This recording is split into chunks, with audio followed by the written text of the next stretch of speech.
خیال ہے میں نہیں کہنا چاہتا، لیکن یہ ضرور اب کہہ دوں گا، یا مجرا نہیں ہو رہا ہے، یہ جو پیسے اڑاتے ہو نا، یہ مجروں میں اڑایا جاتا ہے۔ شرم کرو، نعت خواں کو دینے کا طریقہ تمہیں پتا ہے؟ ہمارے یہاں پہلی بات تو حضور نے جب نعت خواں کو نذرانہ دیا تو اس وقت حضور کے پاس جو سب سے قیمتی چیز تھی وہ دیا۔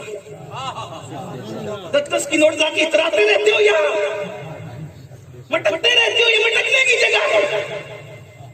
نعت خانوں کو نذرانہ دینے کا طریقہ بزرگوں کے یہاں یہ ہے کہ نعت خواں کا ہاتھ تمہارے ہاتھ سے نیچے نہیں ہونا چاہیے۔ سمجھ نہیں بات؟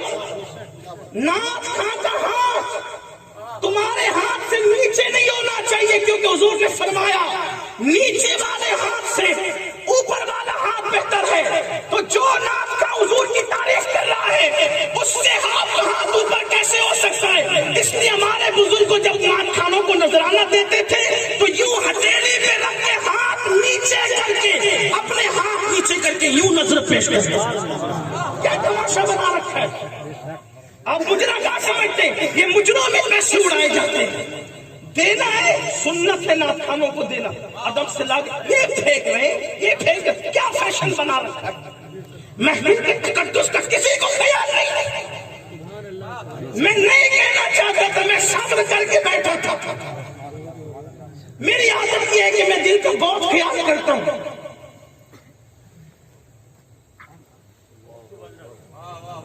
آئندہ کم سے کم جب میں موجود رہوں میری موجودگی میں کوئی یہ جرات نہ کرے۔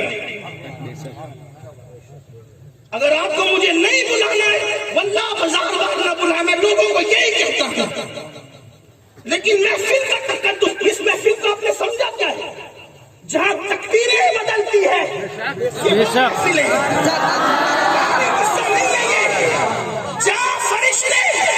جہاں فرشتے ایک دوسرے کو بلا کر کہتے آؤ کامیابی کی طرف، آؤ فرشتے کہتے آؤ کامیابی کی طرف، آؤ فرشتے فرشتوں کو بلا کر کہتے آؤ کامیابی کی طرف، یہ وہ محفل ہے، یہ وہ محفل ہے جس میں آنے والا جنتی ہو جاتا ہے۔ اور آنے والا صرف نہیں بلکہ جو آنے کے موڈ میں نہیں تھا، جو آنا نہیں چاہتا تھا، اپنے کسی کام سے رستے سے جا رہا تھا، لیکن مکرر کی نعت خواں کی ذاکر کی آواز سن کر صرف آ کر کھڑے ہو گیا، تھوڑی دیر سن لیا تو فرشتے کہتے مولا سب تو سننے آئے تھے، ایک سننے کی نیت سے نہیں آیا تھا، گزرتے گزرتے کھڑا ہو گیا تھا، اس کے لیے کیا حکم ہے؟ اللہ فرماتا ہے چونکہ محبوب کے ذکر کی محفل ہے، وہاں کوئی محروم نہیں ہوگا، مجھے اس کو بھی خوشی سے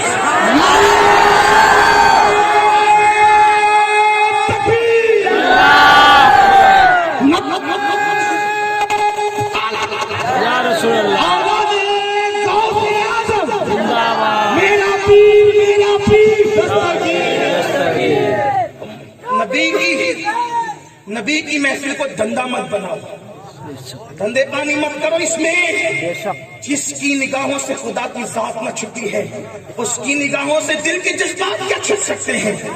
اگر ایسا کیا تو نہ دنیا اچھی ہوگی نہ آخرت اچھی ہوگی۔ یہاں دھندا نہیں کرنا، یہاں دھندا نہیں بنانا، یہاں تو صرف ان کے لیے، صرف ان کے لیے۔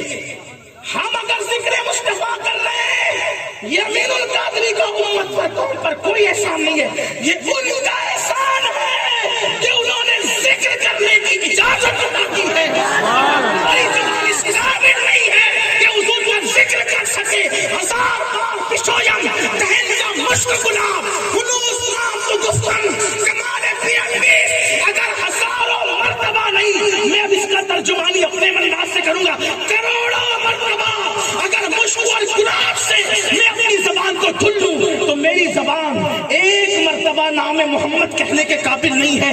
یہ نام محمد ہے اور ہم نے اس کو کیا بنا رکھا ہے؟ گانوں کی محفل میں، مجروں کی محفل میں، ہماری محفل میں کوئی فرق ہی نہیں۔ خدا کے لیے اس کا خیال کریں۔ میں نے پھر کہنا ہے کہ میں نہیں کہنا چاہتا، مجھے دلوں کا خیال ہے، ہاں، ورنہ کوئی یہ نہ کہے یہ صاحب دیکھیے کہ یہ اب بھی بول پڑے، میری باری میں تو کم سے کم آپ نہیں کریں گے. اور یہ بھی آپ سے کہہ دوں کہ میں نے قطعی طور پر آپ کو نظر دینے کے لیے منع نہیں کیا ہے. میں تو یہ کہہ رہا ہوں کہ حضور کی سنت ہے کہ جب حضور کسی نعت خواں کو، کسی مداح رسول کو جو چیز دیتے اس وقت تو سب سے بہتر جو ہوتی وہ دے. ایک بار نکال کے دے دو، کیا گھڑی گھڑی لا کر کے کہ میں بار بار ویڈیو میں نظر آؤں کہ دیکھو آج جناب کتنے سخی ہے. ویڈیو والوں کو بتانے کے لیے کر رہے ہیں سب، ان کو دکھانے کے لیے کرو ان کو. ہاں وہاں بیٹھ کر کے کسی بچے کے ہاتھ سے بھیج دو گے نا تو بھی وہ خوش ہو جائے گی. یہاں خودکتے مت آیا کرو، اس کا خیال کر لیا کرو. مجھے جلدی سے جو ہے وہ یہ سب چیزیں ہضم نہیں ہوتی، اس لیے مجھے بہت تکلیف ہوتی ہے. جب نعت شریف پڑھی جائے سب سراپا، ہاں ذکر مصطفیٰ آتا ہے تو فرشتے سراپا بن جاتے ہیں. ان کی نعت کو سمجھا کیا ہے؟ اگر مجھ سے کوئی پوچھے کہ سب سے پہلا نعت خواں کون ہے مدحت کے باب میں، تو میں اپنے اللہ کا نام پیش کروں گا کہ وہ سب سے پہلی نعت بیان کروں گا. اس لیے کہ آغاز سے اخیر تک قرآن نعت مصطفیٰ محبوب کے بیان کا کیسا موقع. اور نعت کیا ہے جانتے ہو؟ نہیں سمجھا نعت. جب حضرت حسان بن ثابت نعت لکھ کے لاتے تھے تو حضور نیچے بیٹھتے تھے، نیچے حضور بیٹھتے اور حسان بن ثابت کو اوپر منبر پہ کھڑا کرتے تھے، فرماتے تھے تم نعت پڑھو. بتایا اپنے نعت خان، شبیر بھائی نیچے بیٹھتے ہیں یا کوئی نعت خان نیچے بیٹھتا ہے، میں کرسی بیٹھا ہوں تو میں نیچے نہیں بیٹھتے. نہیں، ابھی تم نعت پڑھ رہے ہو، ابھی تم نے یا اوپر بیٹھو یا کھڑے رہو، اس لیے کہ ذکر مصطفیٰ سے بڑا کرو. ہم یہ غرور لے کر کبھی نہیں آتے کہ ہم سادات ہیں. ہاں ہم کچھ بھی ہیں حضور کی نالائن کے صدقے میں. حضور کا جو بھی مدح ہے وہ ہمارے سروں کا تاج ہے، اس لیے کہ وہ حضور کی مدح کر رہا ہے، ہم اسے نیچے بیٹھنے نہیں دیں گے. یہ ہونا چاہیے جذبات، لیکن یہ سب کہنے کی باتیں نہیں ہوتی. اور حضور علیہ السلام کی محفل بھی حضور کی محفل ہوتی ہے. حضور کی مدحت جس نے کی حضور نے کبھی اس کو محروم نہیں رکھا. حسان بن ثابت کے لیے دعا کہ حسان جب تک تو میری نعت پڑھتا رہے تیرا منہ سلامت رہے. 120 سال کے ہو گئے تھے حسان بن ثابت، دانت ایک نہیں ٹوٹا تھا، دانت کبھی نہیں ہلا، نوجوانوں کی طرح چہرہ دکھتا تھا. لوگ کہتے تھے پورے وجود پر بڑھاپے کا اثر لگتا ہے، چہرے پہ کیوں نہیں لگتا تھا؟ حضور کی دعا کا اثر ہے.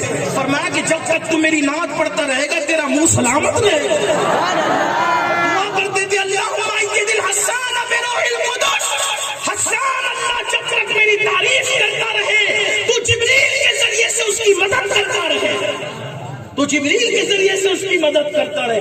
اور یہ دعا صرف حضرت حسان کے لیے نہیں، حضرت حسان کے ساتھ ہر نعت خواں کے لیے ہے کہ جب تک خلوص دل سے امت کے ثنا خواں حضور کی تعریف کرتے رہیں گے اللہ جبریل کے ذریعے سے ان کی مدد فرماتا رہے گا.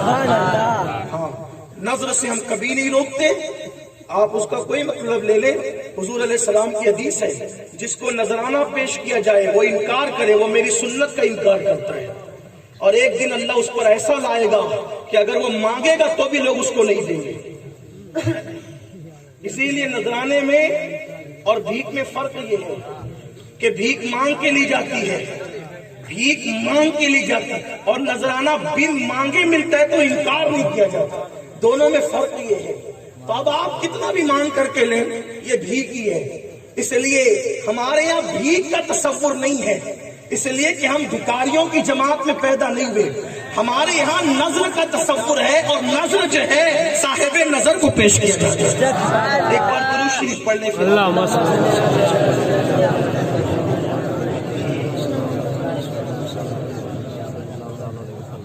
آواز سے درود شریف پڑھیں. اللہ